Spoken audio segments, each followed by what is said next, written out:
The cardboard box labeled fragile nearly slipped out of my hands as I walked up the porch steps. Howell, my only son, stood in the doorway of his house with his hands in his pockets, smiling that peculiar smile I'd always recognized as sincere. It was a smile of duty, not of joy. "Mom, let me help." He reached down and picked up the box. "Is this the last one?" I nodded, looking back at the small truck where the driver was slamming the back door shut. All my possessions now fit into 12 boxes. 6 decades of life squeezed between cardboard walls. "I sold the rest with the house," I said, walking up behind him. "The new owners liked the furniture." He was silent, and I felt a pang of disappointment. Howell had never been particularly fond of his childhood home, but I'd hoped that now that it was sold for good, he'd show some sentimentality. The suburb of Winchester, the quiet street of maple trees, the green fence that Albert and I painted every 3 years. Now it all belonged to a young couple with a child. "Laurel!" Howell shouted as he entered the house. "Mom's here!" Laurel emerged from the kitchen, wiping her hands on her apron. My sister-in-law, a slender woman with a sharp chin and high eyebrows, always reminded me of a wary bird. "Hello, Pearl," she said with a strained smile. "Welcome. Howell, show Mom to her room, and I'll finish lunch." I followed my son up the narrow staircase. Howell and Laurel's 2-story house seemed oddly planned to me. The stairs were unexpectedly steep, and on the second floor the ceiling dropped in places for no apparent reason. "Right here." Howell opened the door to a small room at the end of the hallway. It was a guest bedroom decorated in impersonal beige colors. No personal effects, no pictures, just a bed, a dresser, and a small table by the window. "Bathrooms across the hall," he added, setting the box on the floor. "Make yourself comfortable, and I'll help you move the rest of your stuff." When he left, I sat on the edge of the bed, and for the first time in a long day, I let myself truly comprehend what had happened. I'd sold the house I'd lived in for almost 50 years. The house where Albert and I had raised Howell, where every corner held memories, where his old school books and toys were still in the closets, where the apple orchard we had planted still grew in the garden. Albert died 3 months ago, quietly, in his sleep, as he had lived, without too much noise. Heart failure, the doctors said. His long illness had depleted our savings, and his pension was barely enough to pay the bills. "Mom, you can't live alone at your age," Howell insisted. "Sell the house, move in with us. You'll feel safer here." I resisted for 2 weeks, but deep down, I knew he was right. I'd turned 78 in May, and the neighbors were asking me more and more if I needed help with the simplest chores. I agreed, and now I was sitting in a strange room among strange walls, feeling like an intruder. In half an hour, all my boxes were carried into the room. Howell helped me unpack my clothes and put them in the dresser drawers, then apologized and went to work. He was a cybersecurity specialist and worked from home. I slowly unpacked the rest of my things, arranging the pictures on the dresser. Albert on our wedding day, Howell at graduation, the 3 of us on the coast. I set my husband's picture on the table by the bed and ran my finger over his smiling face. "That's a good idea, you say?" I whispered. "We'll live to see." For lunch, Laurel made some fancy quinoa salad and baked fish. The food was delicious but unfamiliar. I've always made more traditional meals. "What do you think of the room, Mom?" Howell asked.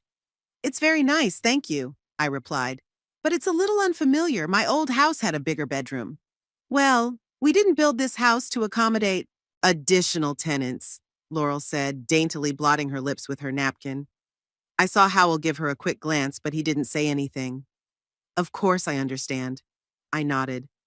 "And I'm very grateful that you've accepted me." "We're glad you're with us, Mom." Howell squeezed my hand. "Aren't we, Laurel?" "Absolutely." She smiled the same smile she'd smiled at my son a few hours ago, the smile of duty. After lunch, I decided to tour the house.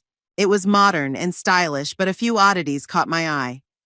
Besides the unusually steep staircase and uneven ceilings, one of the walls in the living room seemed uneven, as if it had been added on later, and the back of the house looked as if it had been hastily built. The doorways were different heights, and the floor had a subtle slope in places. As I walked out into the garden, I saw that the fence stood unusually close to the neighboring property, which was clearly municipal property. There was a small playground there. In the evening, As I was getting ready for bed, I heard a muffled conversation from Howell and Laurel's bedroom. Blackwell is no longer an inspector. Do you know what that means? Laurel's voice sounded worried. Calm down. No one would re-inspect without a reason, Howell replied. Everything's fine. What if someone complains? That fence is too obvious, and the second floor? No one's going to complain. All the neighbors know and are quiet. It's the same situation with the Jenkins garage, remember? I didn't pay much attention to the conversation, thinking it was just some minor infraction that many homeowners make. My mind was on something else. How to fit into this new way of life. The first night in my new home was restless. The bed was unaccustomedly soft, and from behind the window came the noise of passing cars. In the suburbs, it was quiet at night, with only crickets chirping in the grass. Here, closer to the center of Winchester, it was still after midnight. I got up at 6 in the morning, as I'd gotten used to over the years. Quietly, I went down to the kitchen, put the kettle on, and took out the bread for toast.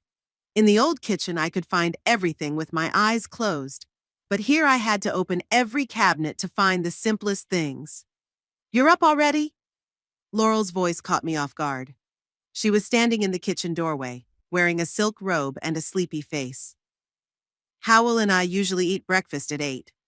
I'm sorry, I'm used to getting up early. I felt guilty, even though I hadn't done anything wrong. I'll make breakfast for everyone. Oh, no need. She walked quickly to the kitchen table. Howell and I have a special diet. I usually make protein smoothies and avocado on toast. I noticed her moving the cups I'd gotten to another shelf. We only use these for guests, she explained, pointing to the set I'd chosen. For everyday use, we have these. She pulled a plain white mug from another cabinet. I'll remember. I nodded, feeling increasingly uncomfortable. The next few days passed in a similar rhythm. I tried to find my place in my son's house, but I kept running into invisible boundaries. Laurel politely but insistently corrected my every action, explaining which towels were for what, telling me not to touch the thermostat, showing me the correct way to load the dishwasher. Howell spent most of his time in his home office. When we saw him at dinner, he was friendly but aloof, as if part of his thoughts always remained in his work. He rarely intervened when Laurel made comments to me, only occasionally throwing her a warning glance if she got too harsh. A week after I moved in, Laurel's friend Victoria, a tall woman with bright red hair, came over. They sat on the veranda sipping wine while I read in the living room. The open window allowed me to hear their conversation, though I didn't intend to eavesdrop. How are you getting along with your mother-in-law? Victoria asked with a slight chuckle. It's tolerable, Laurel sighed. She tries to stay out of the way, but, it's still stressful. She's always forgetting where things are, asking a million questions. How long does she plan on staying with you? For the rest of her life, by the looks of it. Laurel's voice sounded grim. Howell insisted she sell her house, said it was too dangerous for her to live alone. And the money from the sale? Most of it went to pay for her husband's medical bills. The rest is in her account, but Howell convinced her to leave it all to us. After all, she has no other relatives. What about that house she was renting out? I'm tense. I never had a second home. What is she talking about? There's no house she rented out, Laurel replied. You're confusing it with someone else's mother-in-law. I'm sorry, that's right, Victoria laughed.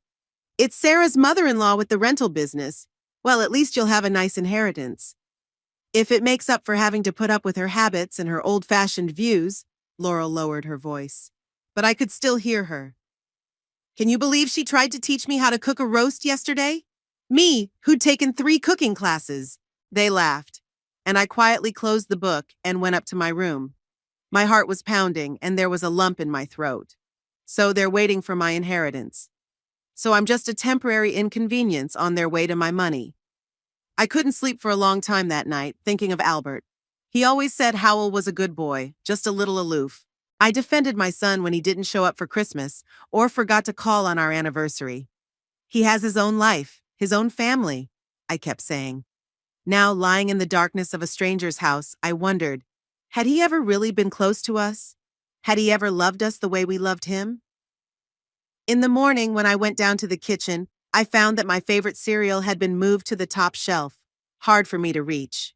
Sorry, Mom. Howell noticed my confusion. Laurel did the rearranging. She thinks it's more ergonomic. Of course. I grabbed a chair to get the box. It's her kitchen. Our kitchen, he corrected gently. And yours now, too. But we both knew that wasn't true. I was a guest here, a temporary inconvenience. And suddenly I realized with piercing clarity that the house I'd lived in most of my life had been sold. Not because it was dangerous for me to live alone. It was because Howell and Laurel wanted my money and my inheritance. I noticed the odd curve in the wall and remembered their conversation about the inspector the night before. Something was wrong with this house. Something they didn't want the authorities to know about. But I hadn't given it much thought at the time. I woke up to the sound of furniture being moved. I lay still for a few seconds, trying to figure out where I was, until reality hit me with the heavy realization that this wasn't my house, or my bedroom, or Albert rattling around in the kitchen making us Sunday breakfast. I threw on my robe and left the room. The sounds came from the living room. There, I found Laurel looking determinedly at the small table where I'd placed the pictures of our family yesterday. "Good morning," I said, trying to keep my voice neutral. "Oh, Pearl." She didn't even turn around. "I was just tidying up the room. This table was always by the window, not the couch. I noticed that my pictures were already stacked neatly on the coffee table. I thought the window had more light for the pictures," I said. "But of course, it's your house." Laurel finally turned to me, fixing her flawless hair. "Howell's and mine," she smiled, but the smile didn't touch her eyes. "And yours too, of course. It's just that we have a routine." "Of course," I nodded. "I'll try not to disrupt your routine." "Good." She turned her attention back to the cushions on the couch. "By the way, Howell's working with a client today, and he asked not to be disturbed until after lunch." I went back to my room to get dressed. When I came downstairs again, I found Laurel gone and my photos still lying in a stack. I put the wedding photo with Albert on the mantelpiece, but I decided to take the rest back to the bedroom. Better not to take any chances. The next 2 weeks became an unspoken competition. I put my things in one place, Laurel moved them to another. I'd make dinner. Laurel would explain that she and Howell had different eating habits. I'd put my books on the living room shelf, the next day finding them neatly stacked in a box, until a better time. Howell pretended not to notice. When I tried to talk to him, he would smile his polite smile and say, "You and Laurel will work it out on your own, Mom." One day, when Laurel was particularly insistent on criticizing my way of folding towels, I looked at my son, expecting support. He only shook his head and retreated to his office, leaving me alone with his wife. On Thursday, I discovered that my favorite ceramic mug that Albert had given me for my 40th birthday was gone. "Laurel, have you seen my blue mug?" I asked, rummaging through the kitchen cabinets. "Oh, the cracked one?" She wouldn't even look up from her clipboard. "I threw it away. It could have broken at any moment." "You threw it away?" I felt a lump in my throat. "It was a gift from Albert." "I'm sorry." There was no remorse in her voice. But she was in a terrible state. Besides, we had too many dishes already. I walked silently out of the kitchen, feeling my hands shaking. It was just a mug, I told myself. Just a piece of pottery. But to me, it was a piece of my husband. A tangible reminder of our life together. That night, sitting in my room, I pulled out an old photo album. As I flipped through the pages of our family photos, I remembered what Howell had been like as a child. Inquisitive, a little withdrawn, but always kind. When had he changed? Or had I just not noticed that callousness because I only saw the good in him? The next day, when Laurel left for work and Howell locked himself in his office for an online conference, I decided to investigate the house more thoroughly. I was still bothered by the oddities in its construction and the scraps of conversations I'd overheard. I started in the backyard. The fence separating the lot from the municipal playground stood really too close to the swings and slide. I walked along it, noting that it looked newer than the rest of the fence. Back at the house, I turned my attention to the back addition, the part where the kitchen and small dining room were located. The walls were thinner than in the main part of the house, and the ceiling was lower. Then I went up to the second floor. Here the oddities were even more noticeable. Uneven ceilings, strange angles of the rooms, as if someone had built without a clear plan. At the far end of the corridor was a small door that led to what I thought was the attic. It was unlocked. Behind the door was not a stairway to the attic, but another room, a small room with a low ceiling and a tiny window. Judging by the boxes and old furniture, it had been used as a storage room. I cautiously stepped inside, trying not to make any noise. Among the cardboard boxes labeled Christmas and summer stuff, I noticed a metal box. Curiosity got the best of me, and I opened it. Inside were papers. I wasn't going to read my son's personal papers, but one folder caught my eye. It said Home Plans. I opened it and saw blueprints of the house, noticeably different from what had been built. According to these plans, the rear addition was to be half the size, and the second floor was to be a partial one, occupying only half the area of the first floor. Nearby lay a letter from the Winchester Town Council, dated 5 years ago. It stated that the building code had been violated and that the house needed to be brought up to the approved plans. Attached to the letter was a note written in Howell's hand, "Talked to Blackwell. 2000 settled the matter. We'll need to do it again in a year." I sat among the boxes, holding proof that my son's house had been built illegally and that the problems had been solved by bribing the inspector. Another folder contained receipts for building materials and contracts with laborers. Judging by the dates, most of the extra work had been done in secret after the house had been officially authorized. Thoughts were rushing feverishly through my head. What should I do with this information? Confront Howell? Pretend I hadn't seen anything? I carefully put the documents back in the drawer and quietly left the room. As I walked down the stairs, I heard Howell's office door open. I quickened my steps, not wanting him to see where I was coming from. "Mom?" His voice caught me in the middle of the stairs. "What were you doing up there?" "I was just looking around," I said, trying to keep my voice natural. "It's such an interesting layout." "You shouldn't go upstairs unless you have to," he said with tension in his voice. "The stairs are steep, you could fall." "Of course, son," I smiled as I walked down to him. "I'll be careful." At lunch, Howell was unusually quiet, and Laurel, on the other hand, was overly animated. She talked about her work in the accounting department of a construction company, about difficult clients and how she managed to correct other people's mistakes. "By the way, I met Mrs. Parker today," she said as she put her salad on. "She was asking about you, Pearl." "Mrs. Parker?" I couldn't remember anyone by that name. "Our neighbor on the left." Laurel exchanged a quick glance with Howell. "She saw you walking in the backyard along the fence." "Oh yeah," I nodded. "Just looking around. It's a beautiful property." "You don't want to attract the attention of the neighbors, Mother," Howell interjected. "Mrs. Parker's a gossip." "I was just walking in the yard," I objected. "That's not forbidden, is it?" "Of course not," Laurel said quickly. "It's just, some of the neighbors are a little nosy. They might start asking you about us, about the house." "What's wrong with that?" I picked up a piece of chicken with my fork. "I got nothing to hide." "Neither do we." Howell smiled strained.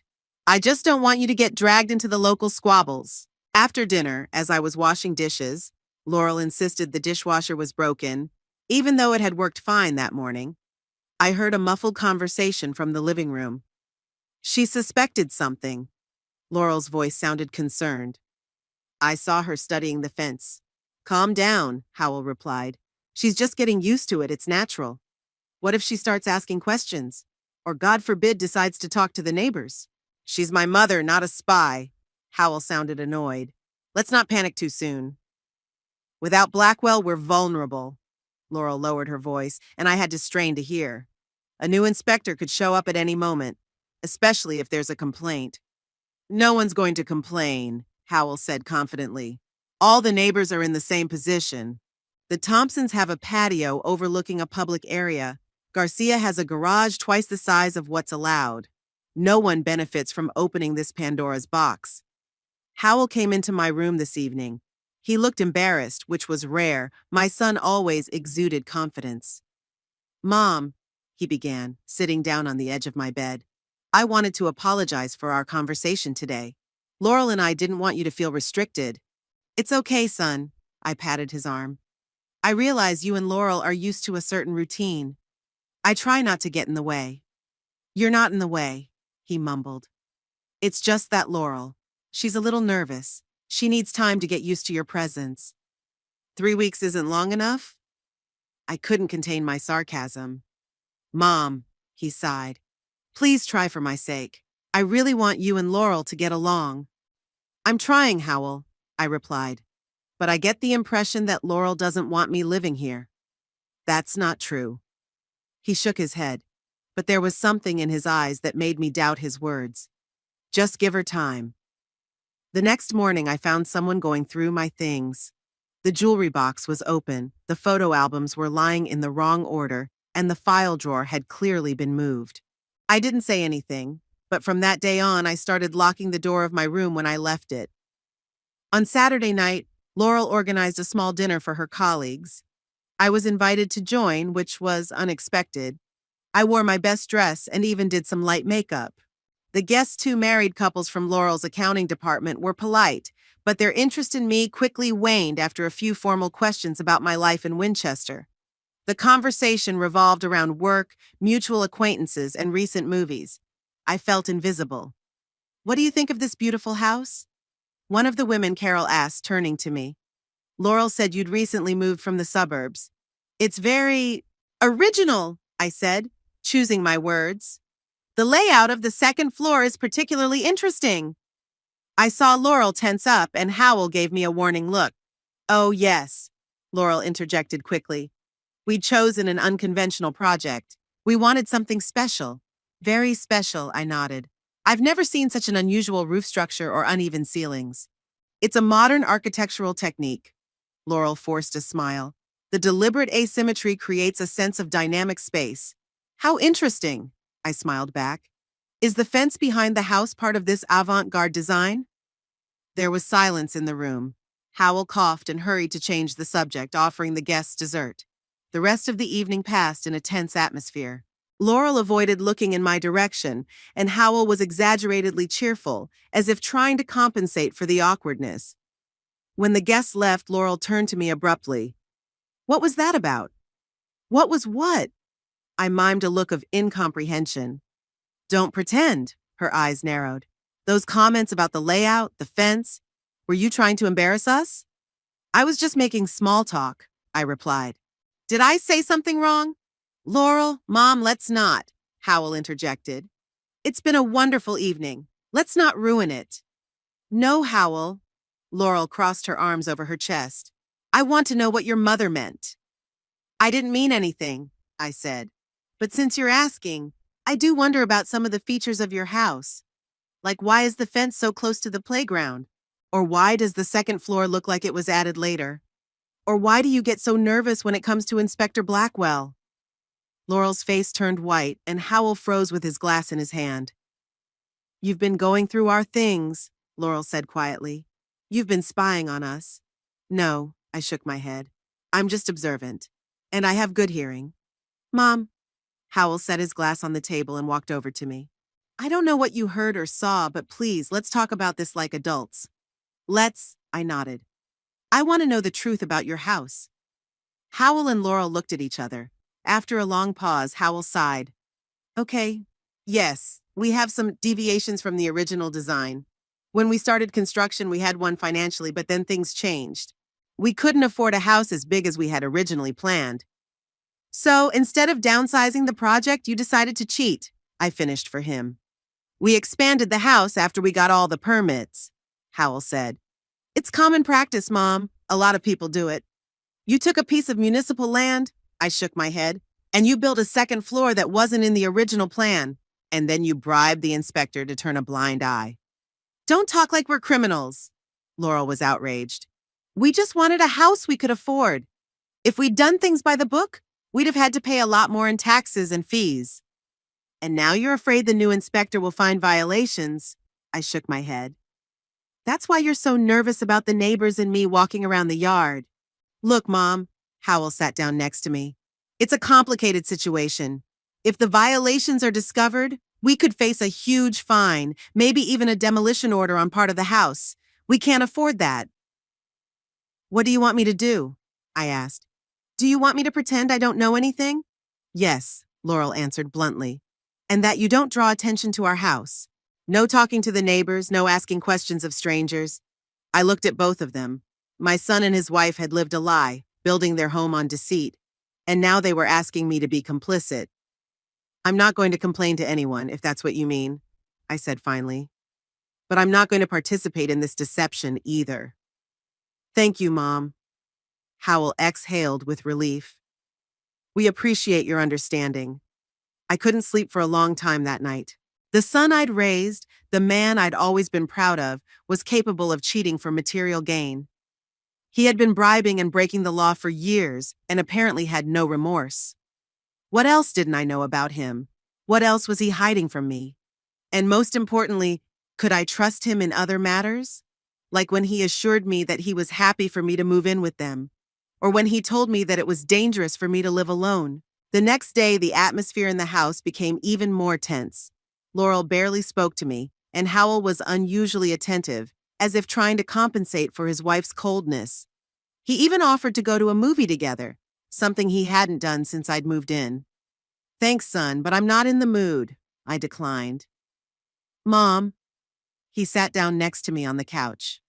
I know that yesterday's conversation was unpleasant, but you have to understand Laurel and I didn't do anything wrong. We just, skirted the system a little bit. Bypassed the law, I corrected, and you keep lying about it. We're not the only ones, he sounded hurt. Half the houses in this neighborhood were built with violations. It's common practice. Just because a lot of people do it doesn't make it right, I shook my head. I taught you differently, Howell. Yes, you did, he stood up. And I'm grateful for your lessons. But the real world is more complicated than it seems when you're young. Sometimes you have to make compromises. Compromises with your conscience? I looked him in the eye. This is not the man my father and I raised. Howell didn't say anything, just pressed his lips together and left the room. I remained sitting in the living room, feeling the frustration building inside, not just in my son, but in myself. What had I missed in raising him?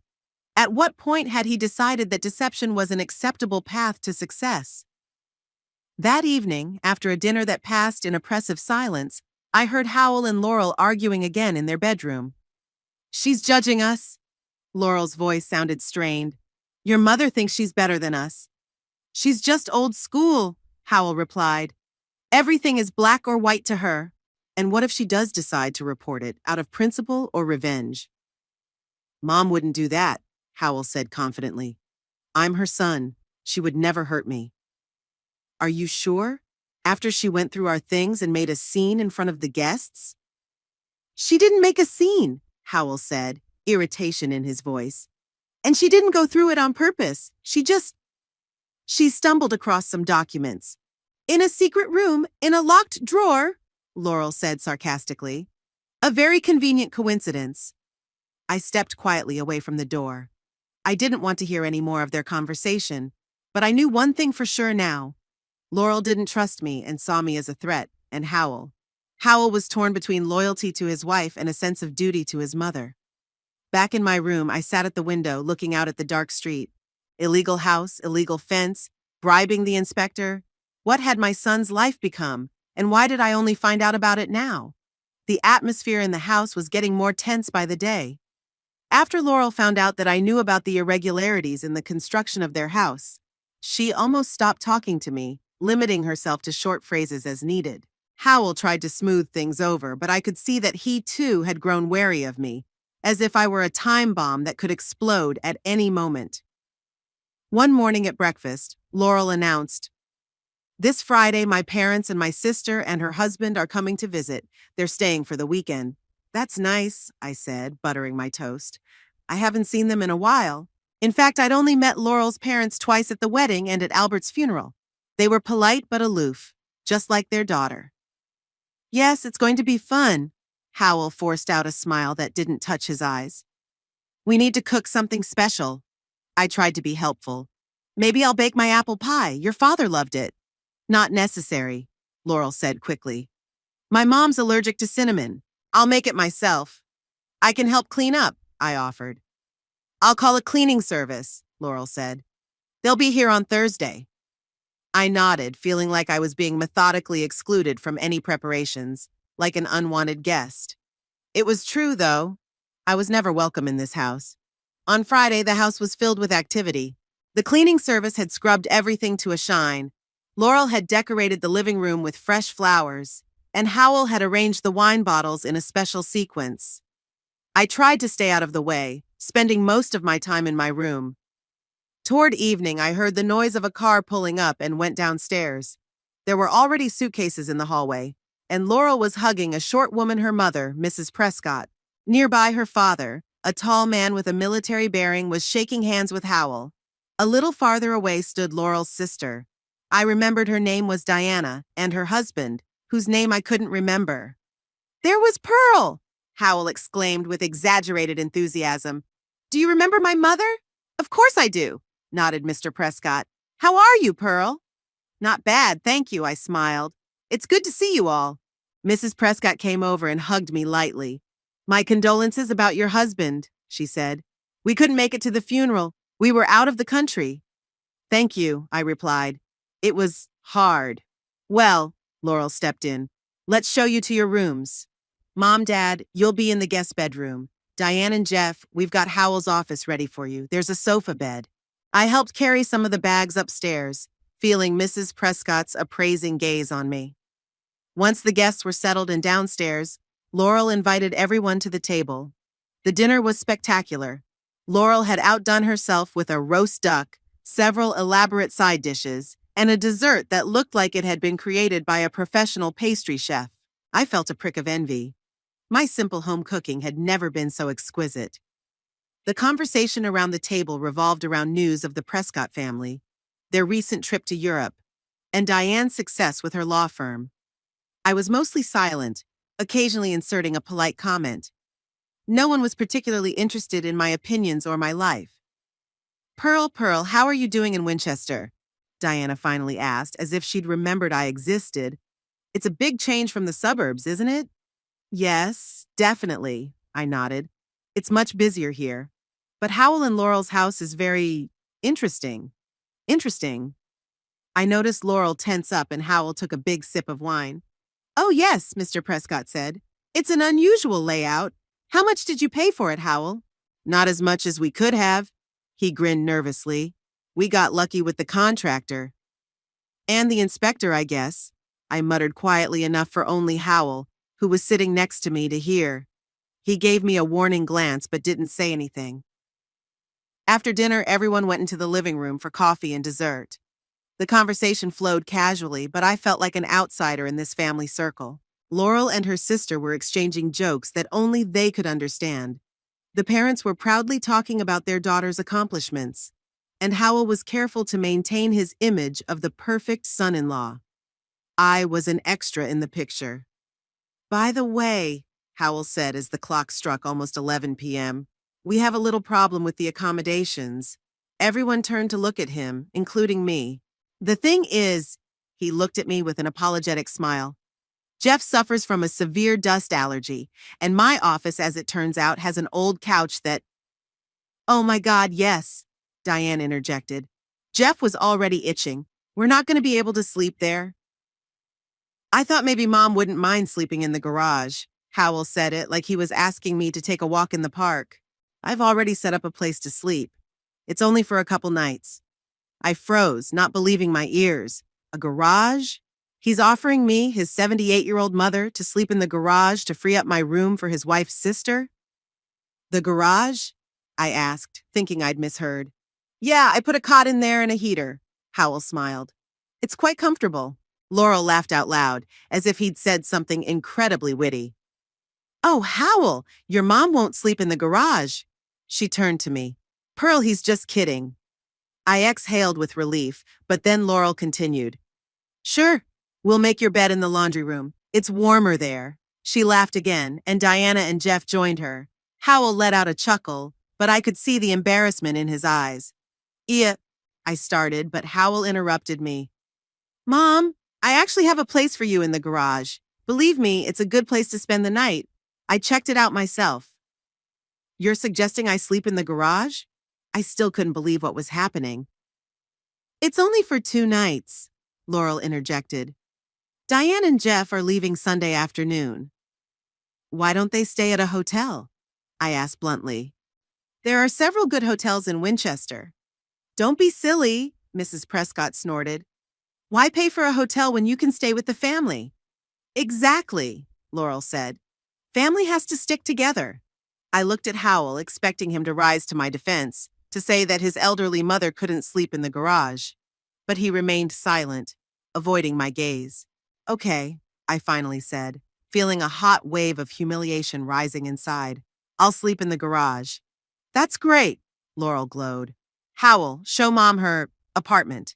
She laughed again, and her laughter echoed in my ears as I followed my son to the garage door. The garage was cold and smelled of machine oil. There was an old cot with a thin mattress in the corner and a small electric heater next to it. Howell had brought my nightgown and toothbrush. Mom, I'm sorry, he said quietly, but it's really only for 2 nights. Why didn't you offer the garage to Diane and Jeff? I asked. Or get them a hotel room? You know Laurel, he sighed. She's very attached to her family, and Jeff does suffer from allergies. And I suffer from arthritis, I countered. And I'm 78 years old, Howell. I know, Mom, he lowered his head. But, Laurel insisted, and I thought you'd understand. For me, I looked at my son, this man I'd raised, the man I loved more than anything in the world, and felt something inside me finally shatter. He chose Laurel. He would always choose Laurel. Good night, Howell, I said, turning away. Good night, Mom. He paused, as if he wanted to add something, but then he just walked out, closing the door behind him. I sat down on the cot, which creaked threateningly under my weight.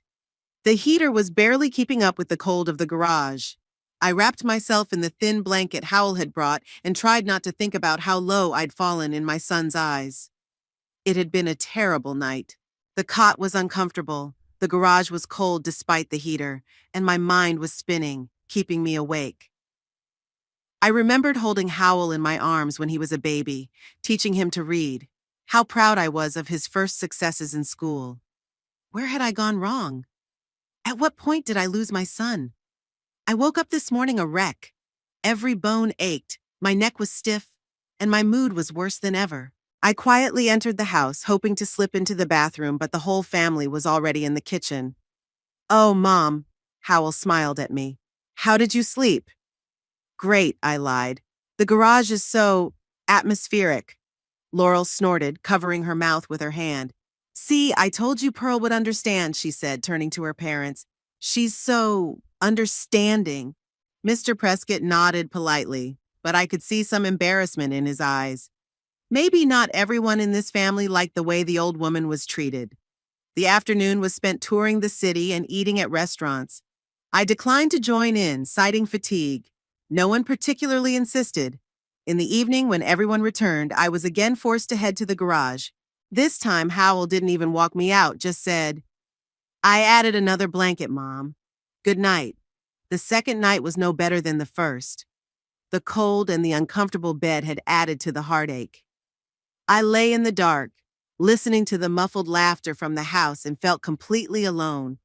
Albert would never have let me be treated like this, but Albert was gone, and my son had chosen another family. That night, I made a decision. I would not take any more humiliation. I'm too old to start over, but I'm too proud to let them wipe their feet on me. If Howell and Laurel care so much about their illegally built house, let them feel what it means to be evicted. In the morning, after waiting for everyone to leave for breakfast at the cafe, I wasn't invited, of course, I hailed a cab and drove to the Winchester City Hall.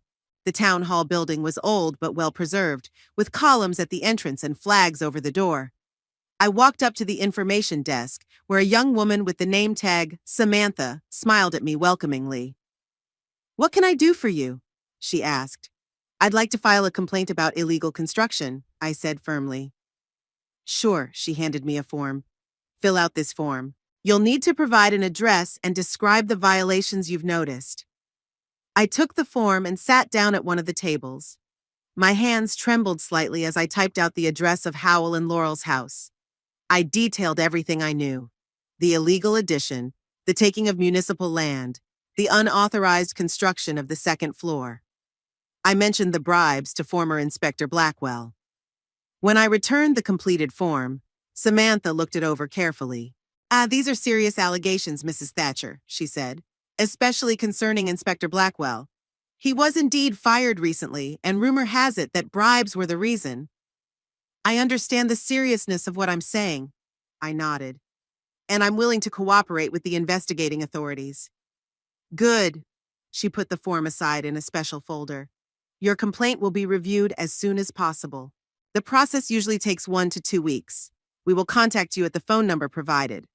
Thank you. I stood up, feeling both relieved and heavy at the same time.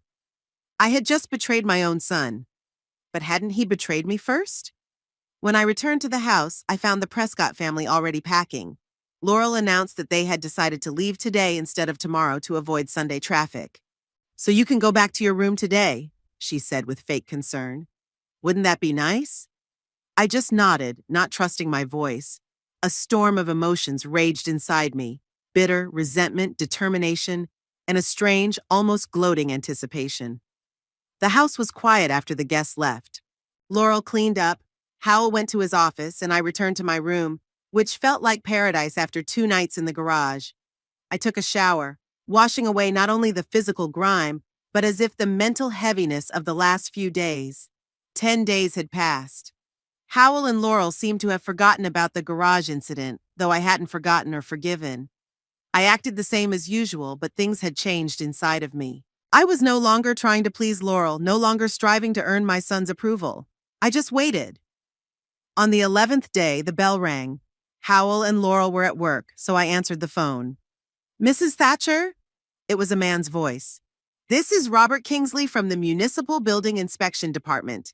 We've reviewed your complaint and conducted an inspection of the address. And what did you find? I asked, even though I already knew the answer. Your allegations are true, he said in a serious tone. There are indeed violations. In fact, they are quite substantial. The illegal addition is encroaching on city land, and the second floor is dangerous because of the construction violations.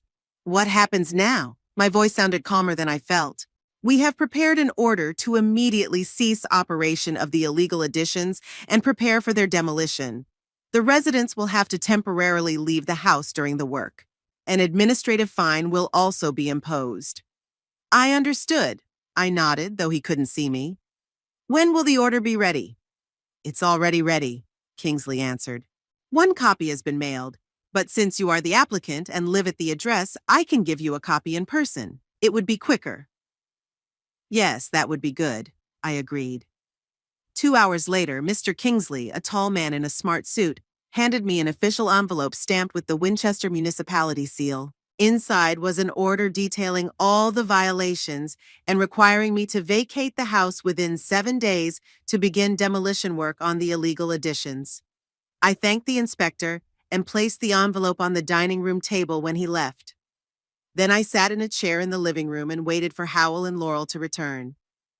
They came in together, talking animatedly about some movie they were planning to watch tonight. When they saw me, they stopped talking.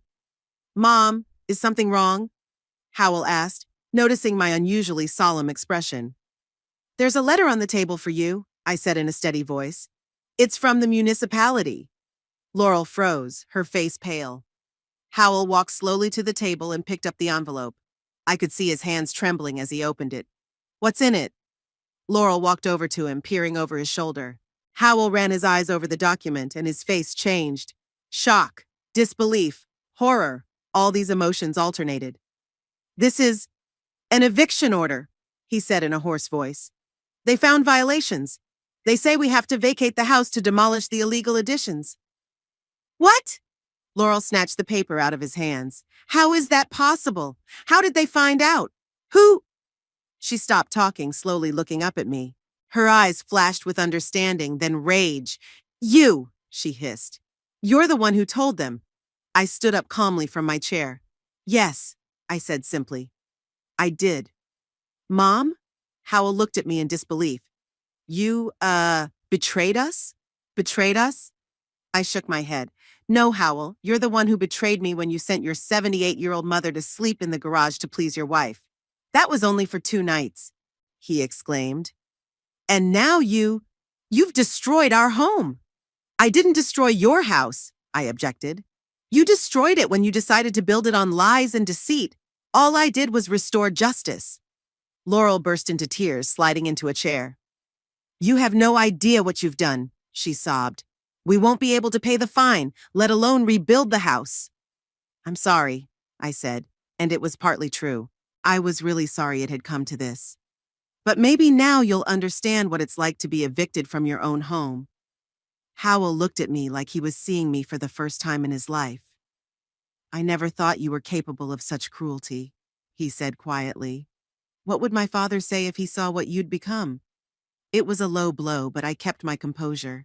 Your father would never have allowed me to be treated the way you've been treating me these past weeks, I said. And he would never have approved of your deception. I turned and walked toward the stairs, feeling their gazes on me. Howell's shocked one and Laurel's hateful one. I woke up to loud voices. The clock read 3 a.m, but Laurel's furious exclamations and Howell's muffled responses were coming from downstairs. I was wide awake.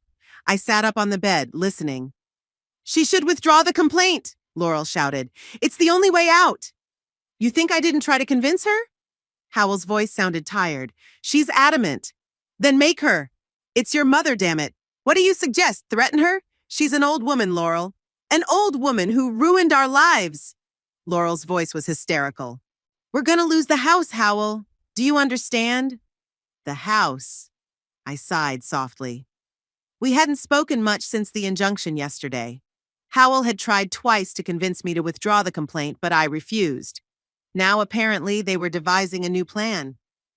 At breakfast in the morning, the atmosphere was so tense that it seemed like you could cut the air with a knife. Laurel sat with eyes swollen with tears. Howell looked like he'd been up all night. I sipped my tea quietly, preparing for the inevitable confrontation. Mom, Howell began, pushing his untouched plate away. We have to talk. I'm listening, I said, sipping my tea.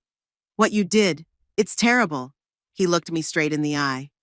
Do you realize that we could lose everything? Just like I lost my house when you convinced me to sell it and move in with you, I replied calmly. Those are completely different things, Laurel intervened.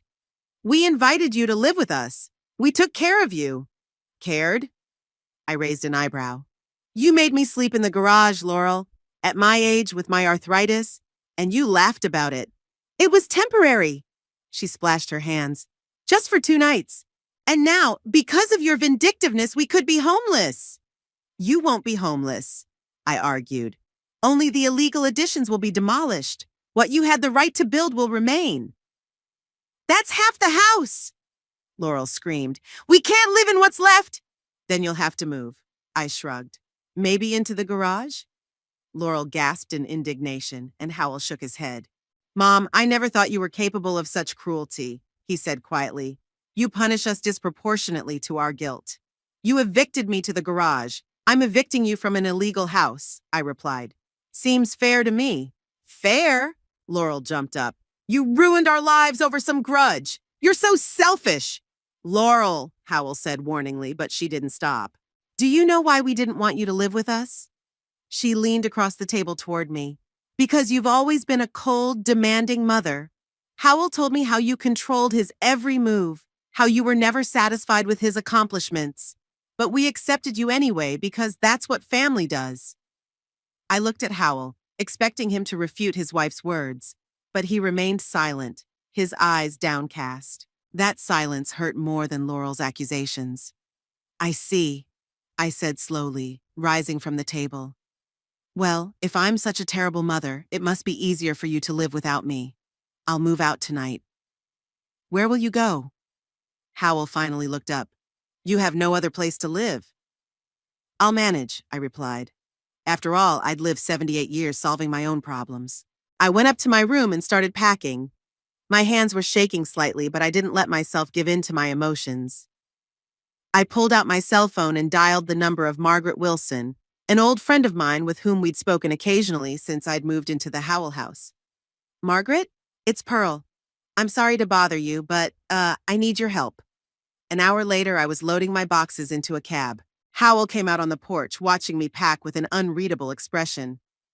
"You're really leaving," he said, and it wasn't a question. "Yes." I closed the trunk. "It's best for everyone." "What about the complaint?" He took a step toward me. "Will you withdraw it?" I looked at my son, the only child I'd loved all my life. Even now, after everything that had happened, his well-being worried me. But then I remembered the cold garage, Laurel's laughter, his acquiescence to his own mother's humiliation. "No, Howell," I said firmly. "The complaint will stand. You broke the law, and you must be held accountable. As you always told your friends as a child, every action has consequences." "You don't understand," he shook his head. "The fine could bankrupt us. And if the house has to be sold, I'm sorry. I did feel regret, but not remorse. But I wouldn't change my mind." I got into the cab, and the driver started the car. In the rearview mirror, I saw Howell standing on the porch giving me a look. Part of me wanted him to run after the car to apologize, to tell me he loved me no matter what. But he just stood there, growing smaller and smaller as the cab moved away from the house. Margaret Wilson lived in a small apartment on the outskirts of Winchester. We'd met years ago at a book club and maintained a friendly relationship, even though we didn't see each other very often. She welcomed me with open arms. "Pearl, darling, come in." She helped me with my bags. "The guest room is all yours. Stay as long as you like." "Thank you, Margaret." I hugged my friend. "It's only for a few days until I find something suitable." "Take your time," she smiled. "I enjoy your company. Since George died, the house has been too quiet." Margaret, like me, was a widow. Her husband had passed away 3 years ago, and she lived alone, gardening and contributing to the local library. Her apartment was cozy, with lots of books and potted plants. "Tea?" she offered as I settled into the guest room. "And you can tell me what happened between you and Howell." Over tea, I told her everything about the unfriendly reception at my son's house, Laurel's constant nagging, the garage, and finally my complaint to the town council. "Oh my God," Margaret shook her head. "Making you sleep in the garage, it's outrageous." "I know my reaction may seem excessive," I sighed, "but I just couldn't take the humiliation." "You did the right thing," Margaret said firmly. "If Howell broke the law, he should be held accountable, and the way they treated you, unforgivable." Her encouragement gave me strength. That night I felt peace for the first time in a long time. Margaret didn't judge me, didn't demand an explanation, just accepted and supported me. The next day, I started looking for a place to live. My pension was modest, but the money from the sale of the house, though reduced by Albert's medical expenses, still gave me some financial cushion. I looked at the rental ads, but the prices in Winchester were higher than I expected. "Why don't you think about a nursing home?" Margaret suggested it over breakfast. "Don't look at me like that. I mean modern residences for the elderly. There are separate apartments, common areas for socializing, medical staff in case you need them." "I don't know, Margaret," I grumbled. "I've always envisioned these places as the last stop." "Oh, it's not like that at all." She shook her head vigorously. "My sister lives in a residence like this in Brighton. She has her own apartment, complete independence, but there are always people around, and no worries about repairs or snow removal." The idea was starting to seem not so bad to me. After all, it was really hard for me to do the housework alone, and the prospect of having people my own age around to socialize with was appealing. "I'll think about it," I agreed. "Do you know any good places in Winchester?" "There's Sunny Hills on the northern edge," Margaret reflected. "And Garden Terraces is closer to the center. Both places have a good reputation. We can go and have a look if you like." The next day, Margaret and I visited Garden Terraces, a complex of several low-rise buildings surrounded by a well-kept garden. The administrator, a friendly middle-aged woman, gave us a tour, showing us the common areas and one of the vacant apartments, small but bright, with a separate kitchen and balcony. "We have a nurse on duty 24 hours a day," she told us. "There are weekly activities, from literary evenings to yoga classes for the elderly. And of course, you can invite guests anytime." I loved the place, but the cost was more than I could afford on a regular basis. My savings would melt away too quickly. "I need to think about it," I told the receptionist, "and perhaps find an additional source of income." "Of course," She smiled. The apartment would be vacant for at least another month. Let me know if you decide to move in. On the way home, Margaret suggested, why don't you look for a part-time job? You used to be a chemistry teacher, right? Maybe there are schools that need counselors or substitutes. The thought hadn't occurred to me. Since retiring 15 years ago, I hadn't considered going back to teaching, but the idea was interesting. Do you think anyone would want to hire a 78-year-old woman? I hesitated. Why not? You have a lot of experience, Margaret shrugged. It couldn't be worse if you tried. The next day, I called several schools in Winchester. Two of them politely declined, saying there were no openings, but the third, Winchester High School, was interested. We're just looking for a counselor for our chemistry lab, said the vice principal, Mrs. Bennett. Our lab assistant is on maternity leave, and it's hard to find a qualified replacement. If you do have experience teaching chemistry, we could meet for an interview. The interview was scheduled for the next day. I was as nervous as a schoolgirl before an exam, going through my old notes and remembering teaching techniques. Margaret helped me pick out an appropriate outfit, not too formal, but not too casual either. Winchester High School turned out to be a modern building with spacious, bright classrooms. Mrs. Bennett, an energetic woman in her 50s, greeted me warmly. Mrs. Thatcher, it's a pleasure to meet you. She shook my hand. Your resume is impressive. 35 years of teaching chemistry is a lot of experience.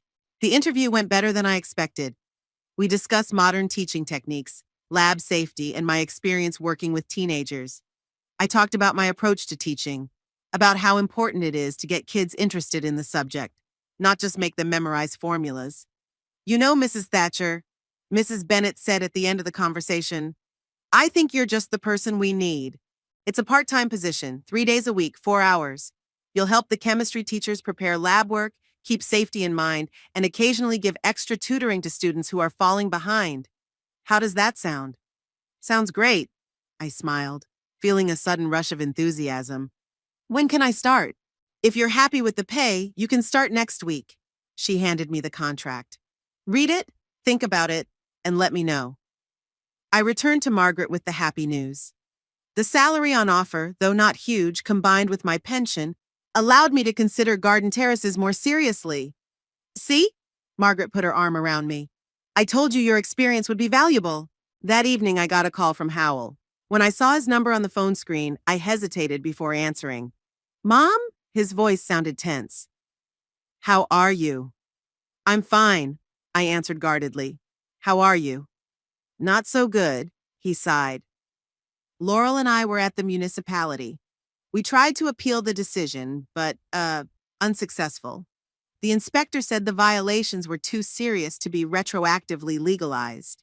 I'm sorry, I said, and it was partly true. I didn't want my son to suffer, but I thought he should be held accountable for his actions. We got a ticket, Howell continued, a pretty hefty one, and they're requiring us to vacate the house while they demolish the illegal additions.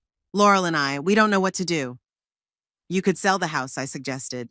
Even with some of the demolition, it would still have value. We're trying, he sounded bitter, but the price will be much lower than we expected, and we still have a mortgage. There was a pause. I waited to see what he would say next, sensing that this call had a purpose. Mom, Howell finally said, I know what Laurel and I did to you was wrong, especially that episode with the garage. It was unacceptable. I should have protected you, but I didn't, and I apologize. His apology took me by surprise. I didn't expect Howell to admit his guilt. Thank you for apologizing, I said after a pause. I was really hurt when you let Laurel treat me like that. I know, his voice trembled, and I'm truly sorry. But Mom, is there any chance you could withdraw the complaint, or at least ask for a reduced sentence? If you say that we've already agreed to demolish the illegal structures voluntarily, that's it. The apology was just an approach to the real purpose of the call. Howell, I shook my head, though he couldn't see it. I will not lie to the authorities. You broke the law and you must be held accountable. But Mom, this could ruin our lives. There was desperation in his voice. Laurel and I could lose everything. Like so many other people who get into difficult situations because of their own bad decisions, I said firmly. You're a grown man, Howell. You knowingly broke the law, and now you have to accept the consequences. Then you're not helping, he said, coldness in his voice. Even though I apologized. Apologizing doesn't negate the consequences, I replied. You should have thought of the potential problems when you decided to skirt the law. I see, he said quietly. Well, that's it then. Goodbye, Mom. He hung up without waiting for my answer. I sat staring at the phone in my hand for a long time, feeling a mixture of sadness and determination. I might have lost my son forever, but I couldn't compromise my principles, even for his sake. The next week, I started schoolwork. To be back in the lab, to smell the reagents, to see the curious eyes of the students. All this filled me with new energy. I helped prepare experiments, monitored safety, and taught extra classes to students who were falling behind. The teachers received me warmly, appreciating my experience, and the students quickly got used to Mrs. T, as they called me. At the same time, I signed a contract with Garden Terraces. I could move in 2 weeks when the cosmetic repairs to the apartment were finished. Life seemed to be getting better. I hadn't heard from Howell. I wanted to call him several times, but I stopped myself. He'd made it clear he didn't want to keep in touch after I refused to help with the complaint. One day on my way home from school, I happened to drive past their house. There was a for sale sign at the gate, and the driveway was empty. No Howell's car or Laurel's van. Had they moved out already, or were they just at work? I didn't bother stopping to find out. A few days later, Margaret came home with news. I heard about your son and his wife, she said, hanging up her coat. My friend Eleanor lives next door to them. She says they sold the house to some developer who plans to tear it down completely and build a new one. Had they moved in yet? I asked, trying to keep my voice neutral. Yes, last week. Eleanor says they were very depressed, especially your sister-in-law. It seems they had to sell the house much cheaper than they'd bargained for. I nodded, feeling a strange mixture of satisfaction and sadness. Justice had been served, but at the cost of my relationship with my son. Do you regret what you did? Margaret asked, looking at me carefully. I wondered, do I regret it?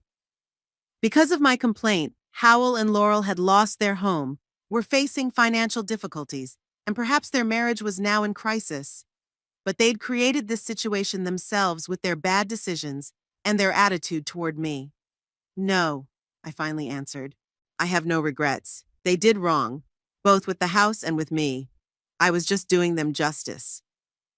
Margaret nodded, neither condemning nor approving, just accepting my answer. On the day I moved into Garden Terraces, I packed up my few belongings and said goodbye to Margaret, promising to visit her often. My new apartment was small but cozy. The balcony overlooked the communal garden, where the older residents of the complex sat on benches, played chess, or simply enjoyed the sunshine. As I arranged books on the shelves and hung photos, I reflected on the strange turn my life had taken. 3 months ago, I had sold my house and moved in with my son, certain that I would spend the rest of my days with his family. Now I was starting a new life with a job, a new place to live, new acquaintances. At 78, I was once again on the threshold of the unknown. In the evening, I sat on the balcony with a cup of tea, watching the sun go down. Below, an elderly couple strolled slowly down the path, holding hands. A gray-haired man was playing chess on a bench with a young boy, probably his grandson. A woman about my age was watering flowers on a neighboring balcony and waved at me in greeting. I waved back, feeling strangely calm. Yes, I had lost my son. Yes, I was in a completely new situation for me. But for the first time in a long time, I felt truly free and, surprisingly, full of hope for the future. It had been 3 months since I'd moved into Garden Terraces. Autumn was slowly giving way to winter. The trees outside my window had lost their last leaves, and the grass was covered with hoarfrost in the mornings. I had already gotten used to the new routine. 3 days a week I worked at school, Tuesdays were book club, and Thursdays were watercolor lessons taught by one of the residents of the complex, a former art teacher. My apartment has become really cozy. I bought a few new things, a comfortable rocking chair, a colorful rug, live plants. Albert's photos were on the dresser and desk, reminding me of the happy days of our life together. I didn't put Howell's pictures away, but I didn't display them prominently. They were kept in an album in a desk drawer. I hadn't heard from my son and his wife since they sold the house. Margaret occasionally brought scraps of news from her friend Eleanor. Howell and Laurel had rented a small apartment in another Winchester neighborhood. Laurel had lost her job in accounting because of layoffs. Howell was working harder to make up for the loss of his second income. But this information was sparse and probably not entirely reliable, because Eleanor wasn't their neighbor now and learned the news through third hands. I tried not to think about them too often, but sometimes, especially in the evenings, when I sat alone with a book or a cup of tea, my thoughts returned to my son.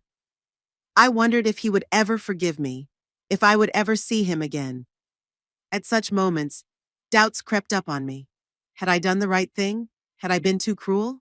But then I remembered the cold garage, Laurel's laughter, Howell's acquiescence to his own mother's humiliation, and determination returned. One November day, on my way home from school, I saw a familiar figure at the entrance to Garden Terraces. My heart skipped a beat. It was Howell. He stood with his hands in his coat pockets, looking drained and tired. "Howell!" I walked up to him, not knowing what to expect. "What are you doing here?"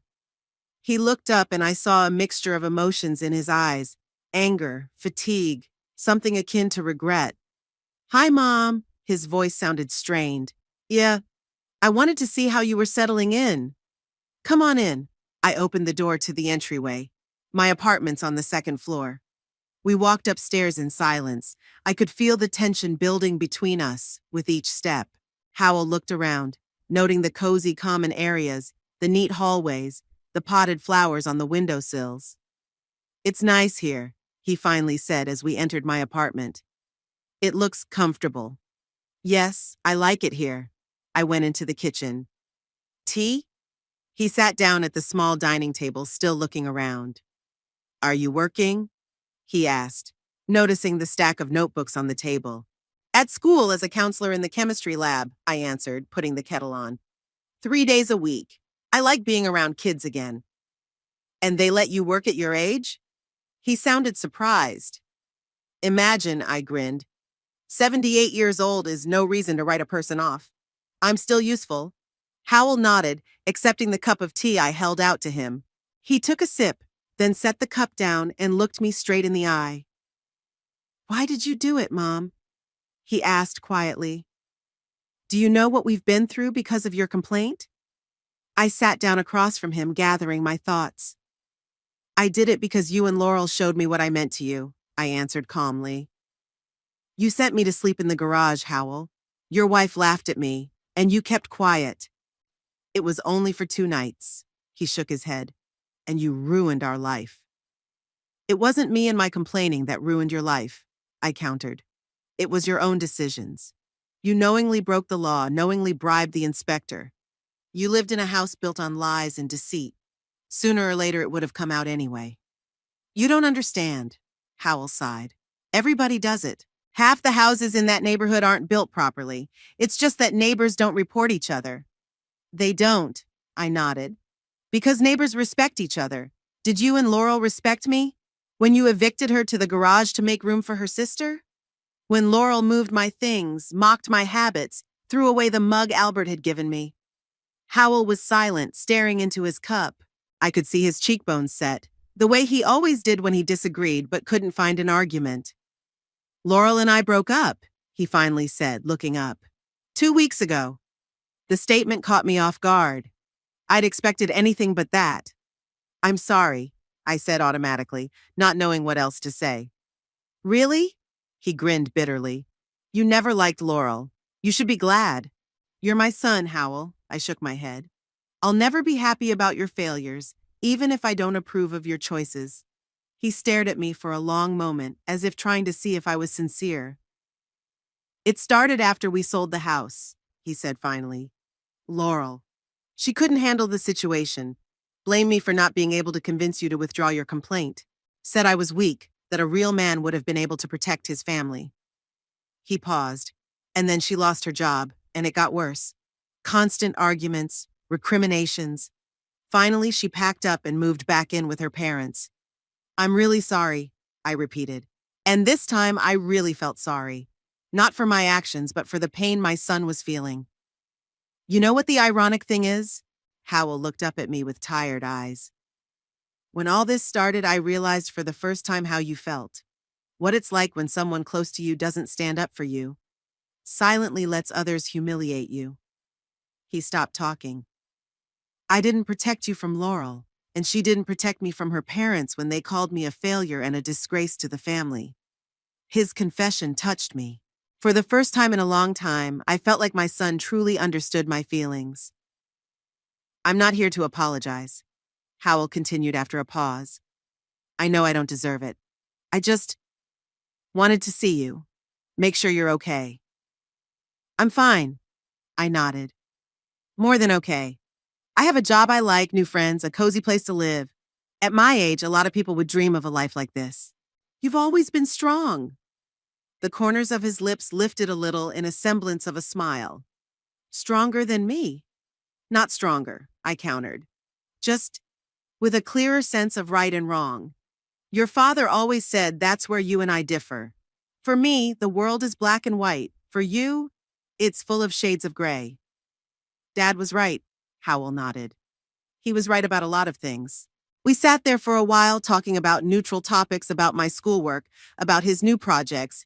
He'd found a part-time job to help with his finances. When he got ready to leave, I walked him to the door. Are you planning to move out of Winchester? I asked, remembering that he'd always talked about wanting to live in a big city. No, he shook his head. Not yet anyway. I have clients here, a job. You're here. I didn't know what to say to that.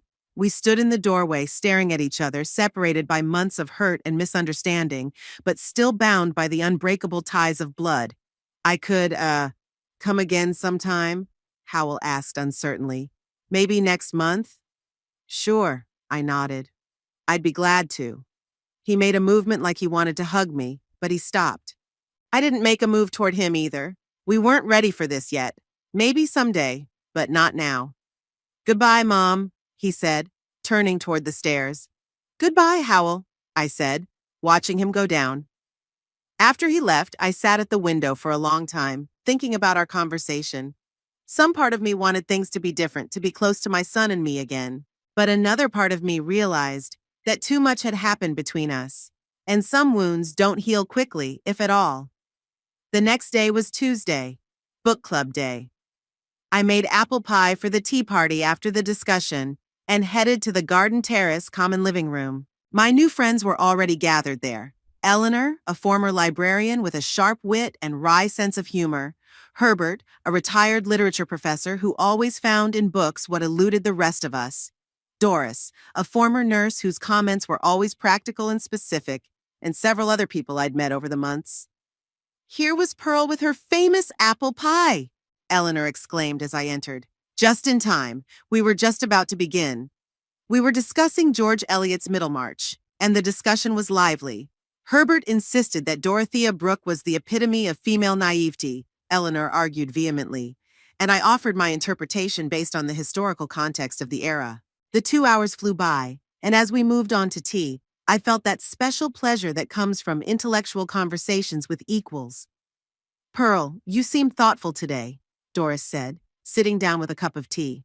Is something the matter? My son came by yesterday, I answered. We haven't seen each other for months, not since, well, you know the story. Friends at the book club knew about my conflict with Howell and Laurel. I told them shortly after I moved in when they asked about my family. And how did the meeting go? Eleanor asked, moving a plate of cookies toward me. It's weird, I pondered, searching for words. He said that he and Laurel had broken up, and that he started to realize how I felt. Better late than never, Eleanor hummed, though it's a shame he had to go through so much trouble to realize it.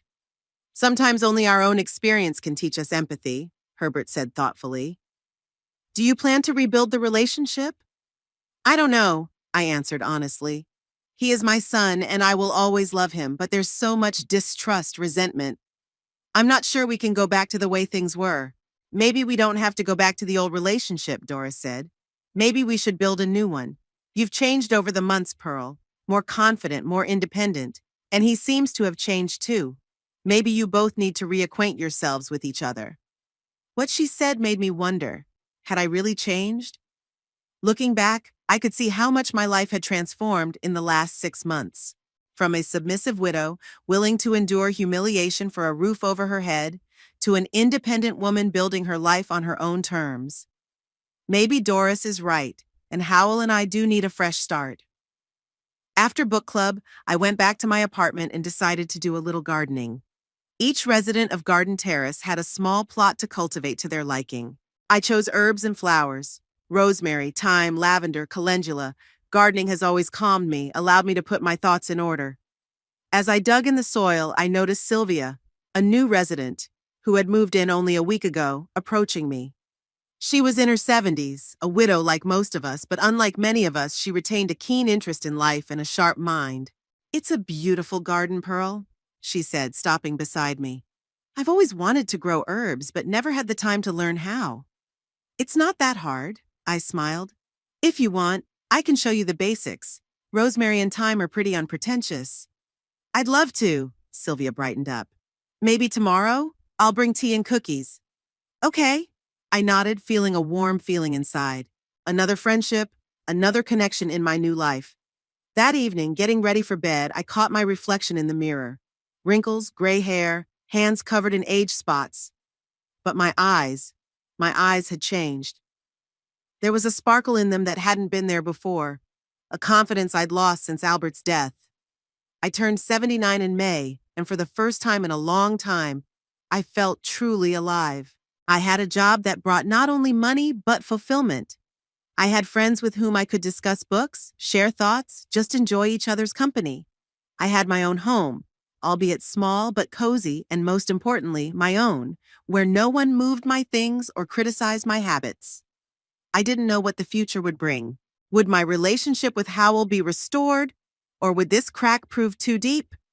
How many more years I would work at the school before my health wouldn't allow me to continue? How many new friends I would make and how many I would lose? At our age, death is a frequent visitor. But I knew one thing: I didn't regret my decision. I didn't regret filing a complaint about illegal construction. I didn't regret standing up for my principles, even at the cost of my relationship with my son, because that act brought me to a freedom I had never known before. Laurel and Howell chose their own path when they decided to build a home on deceit, when they allowed themselves to disrespect their elders, when they put material values above human relationships. I simply made them face the consequences of their choices. And maybe that was the best thing I could have done for my son. Because judging from our conversation last night, he was finally starting to realize that actions have consequences and that principles are more important than comfort. I lay in bed, listening to the quiet sounds of Garden Terrace. The muffled voices from the neighboring apartments, the rustling of the trees outside the window, the distant barking of the dog. My new life. My freedom. At 79, I had finally found myself, and it was a wonderful feeling,